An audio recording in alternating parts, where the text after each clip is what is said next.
Hi there. Today I am going to be sharing with you about why I chose to stop drinking coffee. And, oops, oh goodness, this slipped. There we are.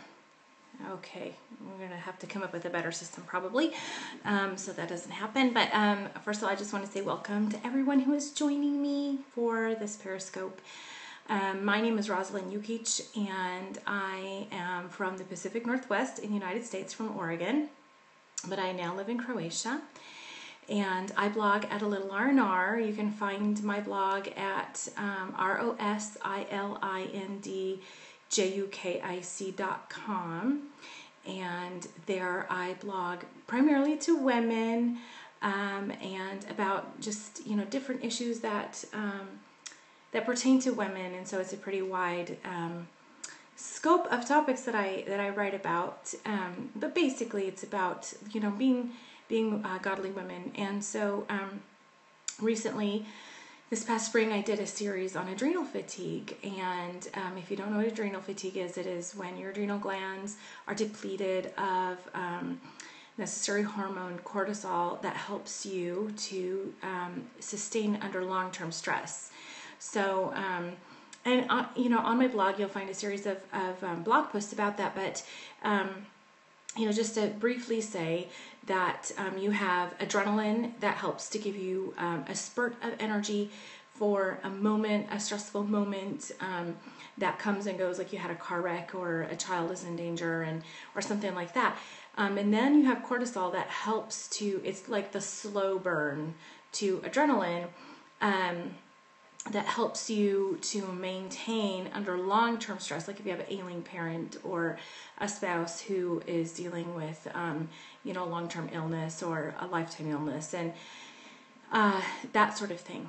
And so what happens is when we take on too much stress in our lives that is not necessary, and we endure years and years and years of stress, we can actually deplete our adrenal glands of that cortisol that is very necessary in those times that we really need it, and then it's just not there. And so I learned a few years ago that that's what I was battling, and so that is the primary reason why I stopped drinking coffee. Now, that's not the end of this Periscope, so if you think that that's the end of the story, it's not. But it took me a long time to actually get to that decision. And I will say, like I said early on, I am from the Pacific Northwest. I grew up near Seattle, Starbucks land, land of the, coffee aficionados. And I love my coffee. Judith says she never started. That's probably a good choice. Probably a good choice. It's easier to not ever have to end a bad habit than to start it and have to end it. So I loved my coffee, dark and black. Yes, iced tea is bad, but yeah, that's unfortunate. Any suggestions on how to fix the fatigued adrenal gland naturally? Yes, actually, you need to go to my blog, because I have a 5-part series that I wrote on that very thing, on my recovery. And before we get to the end of this Periscope, I will talk about my how I'm doing with that. So that's an excellent question, and I'll just give a little bit of background on that. So yes, please do. And so I loved my coffee, dark and black, and I love to have at least 2 or 3 cups a day. Now, I will say that back when I was in Bible school, I was drinking up to 10 cups a day, and I don't take cream or sugar, or I didn't. I don't drink it at all now. But I didn't take cream or sugar, nice dark full brew, and I would drink a lot of it. And like I said, back about 15 or so years ago, I could drink up to 10 cups of coffee a day, which is really, really bad. But I managed to cut back, and I managed to get back to about 2 to 3 cups a day. And then when I learned that I had adrenal fatigue, I knew not very long after that at some point I was going to have to stop drinking coffee, but it was one of those things that I was avoiding. I got to the beginning of this year, and it had progressed to the point that I was so fatigued all the time. I was barely functioning. I was under a lot of stress. It was stress that I had brought on myself, and I knew it, but it was one of those things where it was just so chronic that I wasn't sure how to resolve it. And it was, I would empty my plate, and then it was like, I had all of this white space. I had all of this margin in my life that it was like a magnet, and it just kept attracting stuff. And then I would get back to where I was before in just a matter of days. It was almost like I was just terribly uncomfortable with having any kind of margin in my life at all. And so I was just under, it had progressed to the point that I was breaking out in eczema on my hand. And actually, in one of my vlogs, on one of my early posts, when I was talking about adrenal fatigue, I actually showed it was an eczema that had completely eaten up the whole backside of my hand. And it was the point I couldn't even use my hand anymore. And so I went to see a dermatologist, and of course I thought that it was, some sort of a reaction to, a detergent that I was using, although I've cut, at that point I had cut almost all chemicals out of our household, or some sort of allergy. But she immediately said, just looked at it and immediately just looked at me and said, "This is not an allergy, it is glandular." And that's when I knew that the adrenal fatigue had just really progressed to a point that it was debilitating, and I needed to do something about it fast. So at the beginning of this year, I said to myself, in 2015, I'm going to get healthy. And one of the first things I did was I decided to just cut out caffeine, and I went cold turkey. I didn't try to do it slowly, because I knew that if I tried to do it slowly, I would talk myself back into it. So I went cold turkey, and the reaction that I had was horrible. And I realized that a lot of people don't have an addiction to caffeine, but caffeine can be addicting. And I wrote an article about it, and it got huge backlash of people saying coffee is healthy for you, coffee is healthy for you, and coffee can be healthy for you because it does have antioxidants, although you can get antioxidants in much more healthier ways, in much higher doses, berries being one of them, green tea being another one of them, and there are just many other ways to get antioxidants. You don't have to get it from coffee. However, caffeine is not good for you, and caffeine can in large doses can actually be detrimental to your body. And if you're already a person that is suffering from chronic fatigue, from adrenal fatigue, or any number of other illnesses of that sort, it can actually be very detrimental to you as well, because it will actually prevent you from getting healthy. And this is one of the ways this is one of the things that was preventing me from getting healthy, because it stimulates your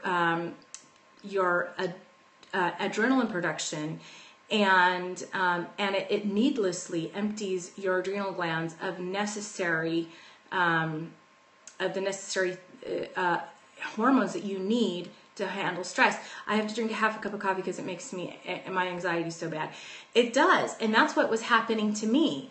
I would drink my coffee because I loved my coffee. For me, it was just, that's the way I started my day, and I couldn't imagine my day without a cup of coffee, or two, or sometimes three. And I just loved the taste of it. I loved the feeling of the warm liquid, and just that, sharp taste of coffee. I just loved it. And, but, too much of it, and I would have anxiety attacks. And, it was just because, my adrenal glands were so depleted that, I couldn't handle that, amount of stimulation in my body. And so I was doing similar with chocolate. Oh, chocolate, the girl's best friend. But I went cold turkey, and the first day I had massive headaches, and, which is a typical reaction to a lack of caffeine. And by day 3, I was having horrible stomach pains, just horrible pains. It wasn't that my stomach was sick, it was literally physically painful. And it was just bad, as my body began to just, detach itself from caffeine addiction. And that's when I began to realize that, not only was it detrimental to my health, it's not good for your body to be addicted to something that badly. And, and it was as much as an addiction as anything else.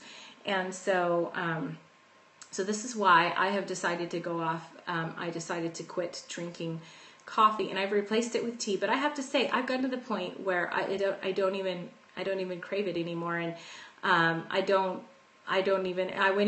started to drink decaf, and I don't even like drinking decaf. I just don't even like the taste of it anymore, which is really odd to me. And when I realized that, it was almost a puzzlement, because for so many years that was my drink of choice. It really was. And so I've replaced it with coffees and juices, and singing canary, I don't really drink actual fruit juice. I drink mainly water and herbal tea. So to answer your question about can you heal yourself naturally? Absolutely. I have not. The only time I've ever taken anything was when I had that eczema on my hand, and then I was getting cortisone shots. I was taking cortisone. I was using cortisone creams and pills, all three at one point, just to try to get it under control, because it was so bad. But that is the only time I've ever actually taken any kind of medication.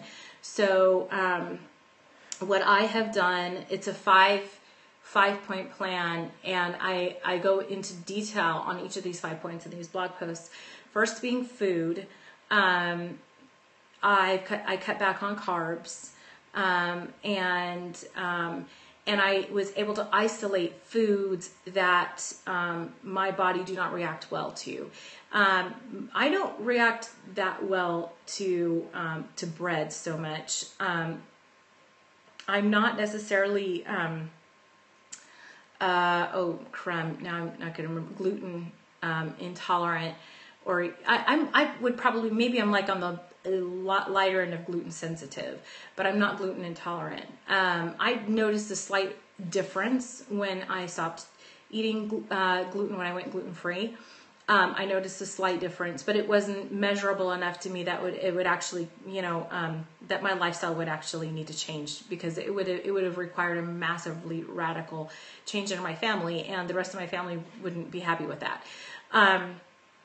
And not only that, I don't think our budget would sustain it. But I am lactose intolerant, and it seems that every month I just get worse and worse and worse, to the point that I've had to just X out almost all dairy entirely. Whereas before I could do sour dairies like cheeses and yogurts and things like that. It's come to the point where I can't do that at all. I mean, it's physically painful. So these, allergies, things that are an allergen, like food allergies, they agitate your body, and it can actually exacerbate the problem. And so I did a elimination diet to kind of isolate what foods were actually causing me a problem and what weren't. So food being one of them. The second being vitamins. I would suggest definitely B vitamins, D vitamins, magnesium, C, because C is high in antioxidants, and it rids your body of free radicals that actually also agitate your organs and your body inside. And then you might want to look into Standard Process. They have 2 different supplements that are patented for for proper adrenal function. And Standard Process vitamins, they have a full range of every kind of vitamin that you can possibly want. They are expensive, but they are whole food vitamins. And so, like for example, the one that I was taking for adrenal function had like bovine adrenals like in it or something like that. So they're whole food vitamins, and they work. They're powerful. I did an entire line of Standard Process for 3 months, and it was very expensive. But after only 1 month, there was such a noticeable difference. I felt like a whole new person. That was the only thing I changed. I didn't change anything else in my lifestyle. I just did that. And there was such a difference in the way that I felt that it was radical. So that's number 2. vitamins. But I would say if you're going to do a different kind of vitamin, try to stick to gel caps or vitamins that you can kind of squeeze with your fingers, or powdered or Alka-Seltzer type of vitamins, because those will absorb more quickly into your system. The third thing that I did was exercise. You take Shaklee. Yeah, Shaklee ones are also really good. Definitely. I took Shaklee before too, and those ones are great. They have awesome chewable C ones. Oh my goodness, I couldn't stop eating them. Tastes like grapefruits. I love them. Exercise. Now with exercise, you have to be careful if you suffer with adrenal fatigue, because while exercise is essential to recovery, and I have to say, you can't recover without including some sort of exercise. You can't. I tried and it didn't work for me, because I'm not like, I'm a nerd. So I would sit at my computer all the time and just learn and absorb information and stuff like that. And read. I could just read all day long and never do anything else. I'm a total nerd. But no, it didn't work for me. It only began to work for me when I began to exercise. But you have to be careful, because with adrenal fatigue, it's a fine line, because you need that movement. But if you do too much, then you're putting extra strain on your body, and then it can be counterproductive. And so you need to do light exercise, not aerobic exercise. I can do a lot more now. I can run now and that sort of thing. I can't do too much. Like, I can't go overboard.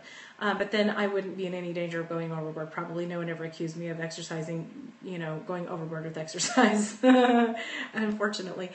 But I've gotten to the point where I can do running now, and it actually feels really good, and it doesn't put stress on my body. But definitely I would get some sort of a pedometer, so that you can measure your steps, because walking would be excellent. Getting 10,000 steps in a day would be excellent. It's an excellent way to start. But the exercise is definitely key. Just don't overdo it. And then obviously eliminating stress, that's like, that is a no-brainer. But it's a no-brainer, but at the same time, it can be very confusing. I began to really pay attention to the things that made my stomach start to churn. And I just began to really pay attention to my body. I began to pay attention to my body when I needed extra sleep, because not having enough sleep can put stress on your body. I began to pay attention to the things that I dread. If I was dreading doing something, or and I kept procrastinating, I would begin to ask myself, why am I dreading this? Why am I procrastinating? Why do I get that churning feeling in my stomach? What is it about this thing that is causing me to feel this way? And if it was something that I realized it was putting stress on myself or on my family, I'd ask myself, is this something I can resolve? Is this something I can get rid of? If it was something, as simple as there was an area of the house that I just kept ignoring, clean it, get it done and over with, it won't cause me stress anymore.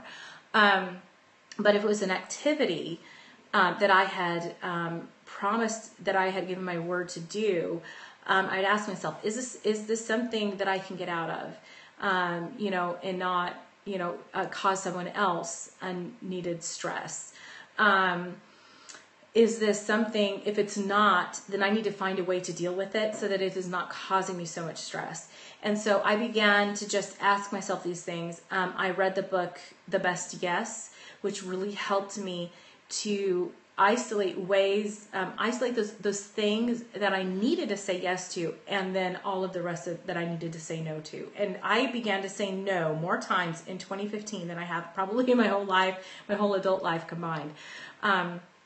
And I began to and I went back and I just got myself out of commitments. Either I completed my assignment, and then said, I can't re-up for this, or I just began to say, you know what, I just can't do this anymore. Someone else is going to have to step up and do this. And I will have to say, when it comes to church things, I have learned, and because I'm a pastor's kid, and so I know this probably better than most people, when you have to say no to a commitment or not re-up for something in your church, I have learned, that can be probably one of the most distressing things that we do, because when it comes to church commitments, we feel an obligation to always say yes, because it's like we're saying yes to God. We're not saying yes to God. We're saying yes to human. But we feel a lot of times we confuse these things and say, well, it's a church thing, so it's a spiritual thing. So it's a part of my walk with God. That is not it can be part of your walk with God, but it doesn't necessarily have to be a part of your walk with God. And so we have to isolate, yes, and it's okay to say no. And a lot of times when we say no, I've always said, if you say no, or if you say, I can't do this anymore, if it's important to somebody will step up.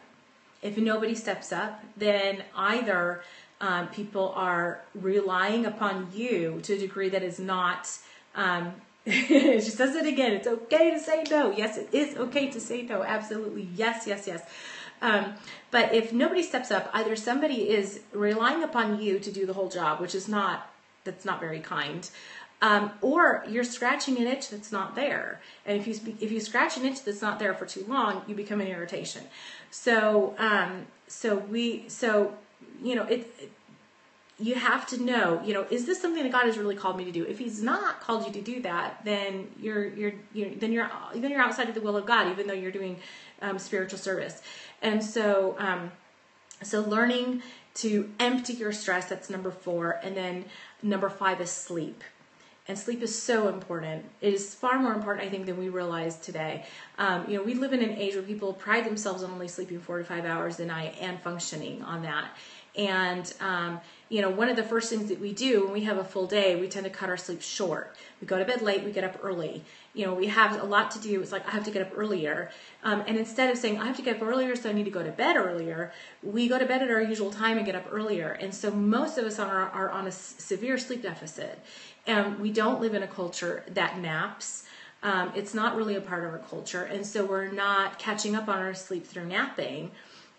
So we keep going into this deficit. And so, when we're averaging 5 to 6 hours of sleep a night, every single night we go further into a sleep deficit. And sleep deprivation not only causes stress, it causes weight gain. It causes our organs not to, I speak fluent nap. Oh, I wish I did.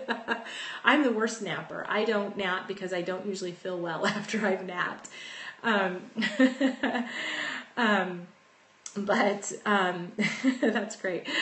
But seriously, sleep deprivation can cause all kinds of things. And it causes our organs to not function as well as they should, because we're just constantly putting stress upon our entire system, on our entire body. And so I'm getting ready. Well, see, and it's 8:30 where I'm at, so I'm about ready to go to bed. So we'll probably be sleeping at the same time. Oh, that's hilarious. So those are the 5 things. And I will say, in addition to sleep, one thing that helps you to sleep better is to turn your electronics off. There you go. She's giving us a challenge. Everybody go take a nap right now. You'll feel so much better. And it's true.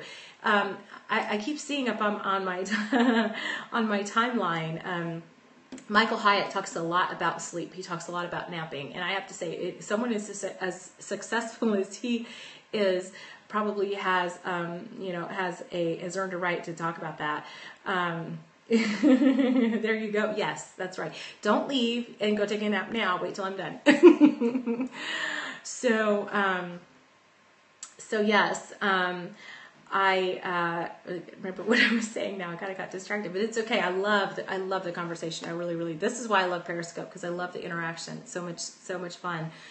But I turn off electronics 1 hour before bedtime, because the electronics actually stimulate your brain so much that you have trouble going to sleep. I know this very, very well.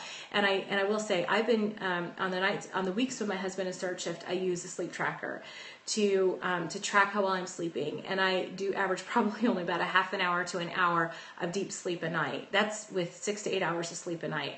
6 being the fact that this is a habit that I'm still trying to form. It's a bad habit that I have of cutting my sleep short, which is probably why I don't sleep as well, because sleep begets sleep. and the more you sleep, the better you sleep, and the less of a sleep deficit you have, the better you'll sleep. And so I am on catch up. I'm trying to catch up.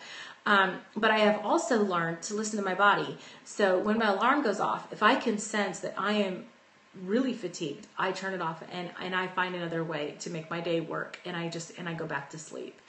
And so these are the 5 things: the food, vitamins, stress, exercise, and sleep. Those are the 5 things that helped me to recover naturally. And it's taken a long time. It's not something you can do in a month. It's not something you can even do in a year. I am much better now than I was before. And I will add to this too. And Judith's here, and she sells Plexus, and I've been on Plexus Slim, the drink, now for about 2 weeks, 3 weeks. And I'm noticing a noticeable difference in my body as well.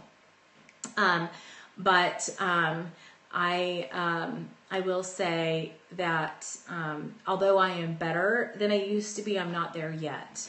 And sometimes I kid myself into thinking that I am, and then my body shows up and reminds me that I'm not. But I am. But the me today is miles ahead of the me a year ago. And so it's getting there, and I'm feeling a lot better. My body's functioning a lot better. I don't have seasonal allergies this year. This time of year, usually I'm a hot mess. And I don't function usually in the month of August and September all the way to sometimes the end of October. But I don't have the allergies that I usually have, which is a good clear sign that I'm getting healthy. And so you can do it. You just have to be persistent, you have to be disciplined, and you just have to be patient. So I hope that this scope has been helpful for you. Thank you guys so much for the interaction. That was so much fun. I love all the live interaction. That's why I love Periscope so much. I'm going to be scoping about X number of reasons. I haven't come up with a number yet. Why I love Periscope. And I've only been on Periscope for 2 days. And I will say I'm not one of those people that jumps. I'm not a bandwagon person. I'm usually one of the last people to the new social media platform party. I'm not on LinkedIn, and I'm not in all these other new ones that are cropping up. But I thought I would try it out, and it's Judith's on just 1 day, and she loves it already too. I've made her a believer. But I love it because it's community, and I love community, and it's just a lot of fun. And so I'm glad that y'all joined me this evening. This is a little bit of behind the blog. But again, it does have to do with some things that I've written about, and but it's a more of a glimpse into me. And back to the original topic, why I stopped drinking coffee. Although all of this ties in directly with my decision of why I stopped drinking coffee, because the primary reason was for my health. And I will say, when was that? In February or March, and it's August, and I'll never go back. I will never go back to drinking coffee. I feel awesome. I feel so awesome. I don't rely upon stimulants to get me through the day anymore. And it's great. So thank you all for joining me. And I will be back tomorrow with another Vox. This Vox will probably go up on my blog. And so if you, months from now, or days from now, if you stop in to watch this video on YouTube or on my blog, and you see me replying to all of these comments and kind of joking with people while I'm talking, it's because this was recorded on Periscope, and on Periscope you get a chance to chat, and you get all these little hearts floating up, which are just so pretty. But after the Periscope is not available anymore, all of that pretty stuff goes away, and you can't see it. So that's why I've been kind of chatting with people while I have been sharing what I got on here to share. So be sure to stop by my blog. The blog address again is www.rosilindjukic.com. That's my full name, rosilindjukic.com. And I believe it is under womanhood, and it's adrenal fatigue. So you are welcome. You are so welcome for those tips. And I hope that you get the healing that you need, and I know that I am, and every day is just one step closer to being 100% healthy. So thank you for joining me, and I will